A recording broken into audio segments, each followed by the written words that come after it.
Hello, আজকে দেখো নীল আকাশ, কি সুন্দর সিনারি। তার মধ্যে আমি তোমাদেরকে দেখাবো কাঁঠাল বীজ দিয়ে রুই মাছের ঝোল আলু দিয়ে। এখন এই সময় কাঁঠাল বীজ পাওয়া যাবে, আর কিন্তু পাওয়া যাবে না। আর কাঁঠাল বীজে তো প্রচুর গুণ। এখনই সবাই যে যেমন করে সেদ্ধ করে, তরকারি করে, ডাঁটার তরকারি করে, মাছের মাথা দিয়ে ডাল করে, যে যেমন করে পারো খেয়ে নাও। আমি তোমাদেরকে দেখাচ্ছি রুই মাছ দিয়ে কাঁঠাল বীজের রসা। চলো চলো, দেখবে চলো কেমন করছি। আর অপেক্ষা করতে হবে না, দারুণ দারুণ খেতে। দেখো আমি কত মাছ নিয়ে চলে এসেছি। আমার একটু মাছটা ভালো লাগে, আমি মাছ খাই বেশি। এই দেখো মাছের মাথাটা আমি রেখে দেবো, মাথাটা আমি করব না। আর সব নুন হলুদ মানে দিয়ে নিয়েছি, নুন হলুদ লঙ্কা গুঁড়ো। দেখো কি মোটা মোটা চড়া চড়া পিস, মাছটা খুব ভালো। আর কত মোটা লেজাটা দেখো, কত বড়, দেখেছো কত বড় লেজা। মাছটা দেখেই মনে হচ্ছে খুব টেস্টি হবে। রুই মাছ, বড় রুই মাছ, তার জন্য এত বড় বড় পিস দেখেই বুঝতে পারছো তোমরা। আমি আজকে করব কাঁঠাল বীজ দিয়ে রুই মাছের ঝোল আলু দিয়ে। কাঁঠাল বীজ আলু দিয়ে রুই মাছের ঝোল হেভি টেস্টি লাগে খেতে, তোমরা খেয়ে দেখো করে। তার জন্য আমি নিয়েছি ধনে, গোটা ধনে, গোটা জিরে, আর বড় বড় করে পেঁয়াজ কেটে নিয়েছি, রসুন, লাল লঙ্কা, পেঁয়াজ একটা পেঁয়াজ হাফ হাফ করে কেটে নিয়েছি, আর একটা ওই যে কুচিয়ে রেখেছি, হাফ কুচিয়েছি হাফ বড় বড় করে দিয়েছি, আর আদা দিয়েছি। আর দেখো কাঁঠালের বীজগুলো 4 ফালা করে নিয়েছি, একটু মোটা মোটা, আর কাঁচা লঙ্কা। এই দিয়ে আমি করে দেবো রুই মাছের কাঁঠাল বিচি আলুর ঝোল। হেভি টেস্টি, তোমরা এমনি করে করে খেয়ে দেখো। আর কাঁঠাল বীজ তো আর এখন পরে পাওয়া যাবে না, এখনই যা পাওয়া যাবে। ওই শুকনো কাঁঠাল বীজ দিয়ে কোনো ভালোই হয় না। আর নিয়েছি শুকনো লঙ্কা, একটু ঝাল রং সবই হবে, হালকা রং হবে। কাশ্মীর লঙ্কা নিয়ে নিই, খুব ঝং রঙের দরকার নেই। আর হলুদ, নুন, আর তো তেল, এটা তো কমন। আমরা একটা কড়াই বসিয়ে দিয়েছি, বসিয়ে অল্প তেল দিয়েছি। অল্প তেল দিয়ে আমরা কি করছি দেখো, এটাই একটা টেস্টি, এই ঝোলের এটাই একটা তোমার মানে মশলা আর কি। এই মশলা দারুণ লাগবে। এটা কাঁঠাল বীজ দিয়ে দিয়েছি কেটে, এটা একটু ভেজে নিচ্ছি। ভেজে নিয়ে গোটা মশলাগুলো এক এক করে আমি দেব। আর ধনে দিয়ে দিলাম, গোটা ধনে আস্তে আস্তে দিয়ে দিচ্ছি সব ধনেগুলো, যতটুকু ধনে আমি আন্দাজ করে নিয়েছি।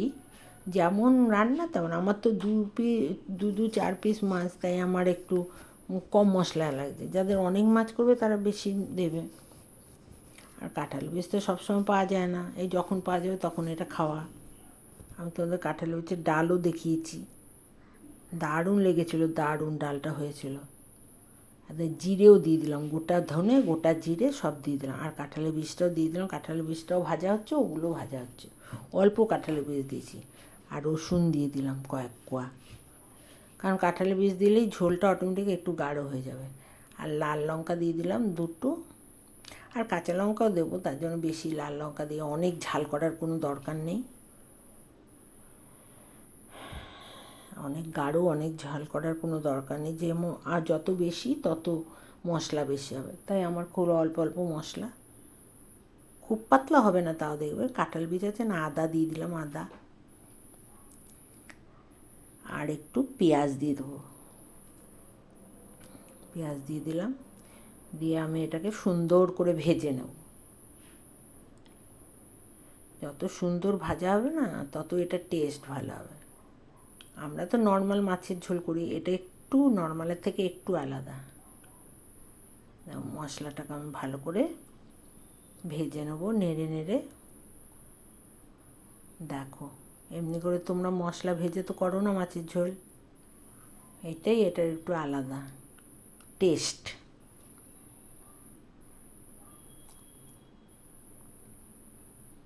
এমন করে ভালো করে ভেজে নিচ্ছি মশলাটা। মশলাটা যত সুন্দর করে তুমি ভাজবে না, মাছের ঝোলটা তত সুন্দর হবে, কারণ এই মশলা দিয়েই না হচ্ছে মাছের ঝোলটা। আর একটু ভাজতে হবে। কাঁচা লঙ্কা দিয়ে বললাম না কাঁচা লঙ্কা দেবো, এই যে কাঁচা লঙ্কাও দিয়ে দিলাম। দিয়ে এটা ভালো করে ভেজে নেব। আর এইটা নামিয়ে ঠান্ডা করতে দেবো। দিয়ে আর একটু তেল বসাবো এই কড়াইতেই, একটু নুন দিয়ে দিলাম। দিয়ে এবার মাছগুলো যা সুন্দর উল্টাবে না দেখো, এক পিস করে সব মাছ দিয়ে দেবো। 4 পিস মাছ একসাথেই ভাজবো। দারুণ ভালো উল্টাবে, এক ফোঁটা লাগবে না। দেখো নুন, কড়াই গরম হলে আর নুন ছিটিয়ে দিলে মাছ কিছুতেই কড়াইতে লাগে না। আমি তোমাদেরকে বারবার করেই এই টিপসটা দিই, কারণ আমি তো সবসময় এটাই করি। এই যে 3 পিস মাছ দিয়ে দিলাম, আর 1 পিস মাছ দিলেই হবে। দেখো কত বড় বড় পিসগুলো, মোটা মোটা, খুব ভালো মাছটা। আর খুব সুন্দর গন্ধটা বেরোচ্ছে, এটাই আমার সবথেকে ভালো লাগছে। যে কারণ অনেক সময় কারণ পাকের বা জলের কেমন একটা গন্ধ বেরোয় ভাজলে, এটা কোনো গন্ধ হয়েছে। দেখো বৃষ্টি বৃষ্টি বৃষ্টি, কত বৃষ্টি দেখো। মাছের এক পিঠ ভাজা হয়ে গেছে, আর এক পিঠটা উল্টে দিচ্ছি। তো ওই পিঠটা ভাজতে হবে, ভাজা হয়ে যাবে আর কি, এক পিঠ উল্টে দিলাম। দেখেছো, দেখতেও ভালো লাগছে মাছটা, এত ভালো মাছ। কারণ বর্ষাকালে তো মাছ খুব একটা ভালো পাওয়া যায় না, পেটও খুব একটা ভালো পাওয়া যায় না, কেমন যেন পাওয়া যায়। তাই এই মাছটা খুব ভালো ছিল। আমি এবার ওই মশলাগুলো ঠান্ডা করে নিয়েছি, তো এবার আমি ওই মশলাগুলোকে একদম মিহি করে পিসবো, থ্যাবড়া থ্যাবড়া করে পিসবো না, মিহি করে পিসলেই ভালো হবে।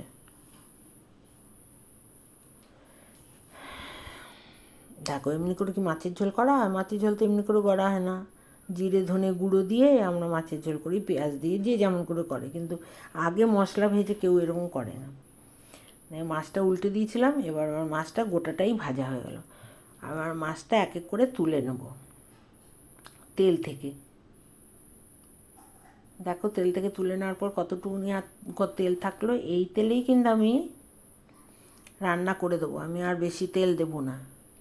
তোমাদের যদি কারো ইচ্ছা হয় আর একটু তেল দেবো তো দিতে পারো, বেশি করে তেল দিয়েও করতে পারো, কোনো আপত্তি নেই। কিন্তু তেল বেশি খাওয়া ভালো না, তার জন্য আমি কম তেল দিয়েই করার চেষ্টা করি সব সময়। এর মধ্যে আমি একটু মেথি ফোড়ন দিয়ে দিলাম। দিয়ে আমি এবার আলুগুলো সুন্দর করে ভেজে নেব। আলু যত সুন্দর করে ভাজাবে না, তত তাড়াতাড়ি সেদ্ধ হয়ে যাবে।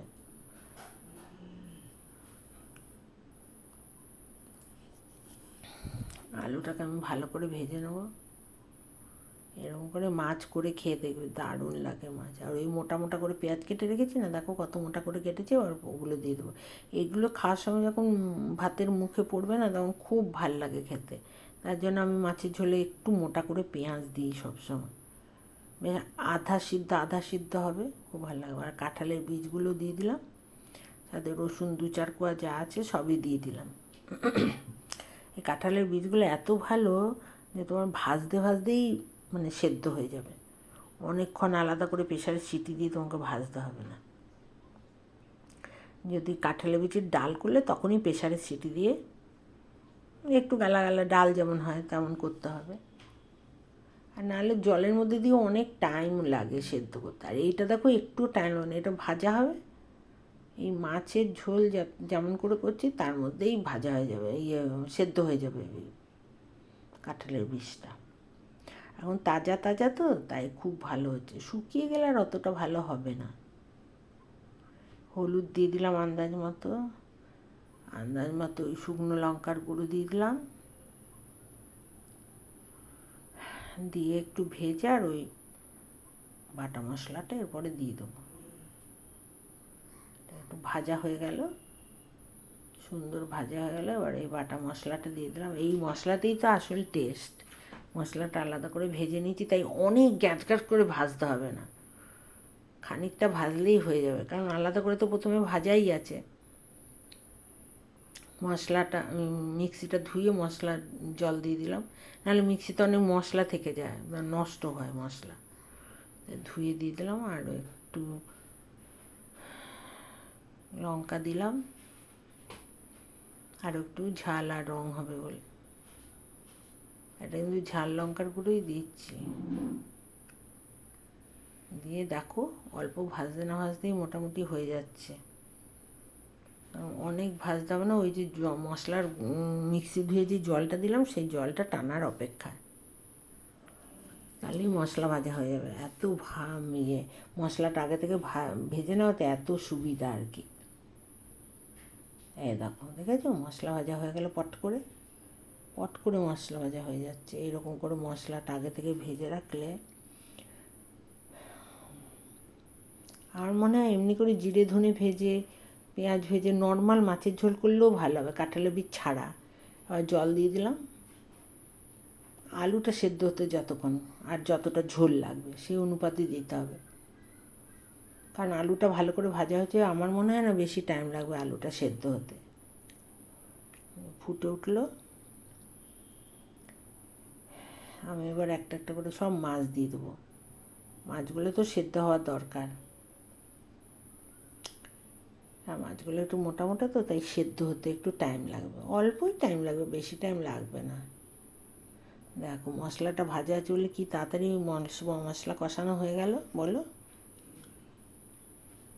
আমি তো ভাবছি এবার থেকে প্রত্যেকটা মাছের ঝোলের মশলা এমনি করেই ভেজে নেবো, তাহলে কত সুন্দর, সহজ হয়ে যায়, দেখতেও কত ভালো হয়েছে কালারটা, মনে হচ্ছে একদম এমনি খেয়ে নিই।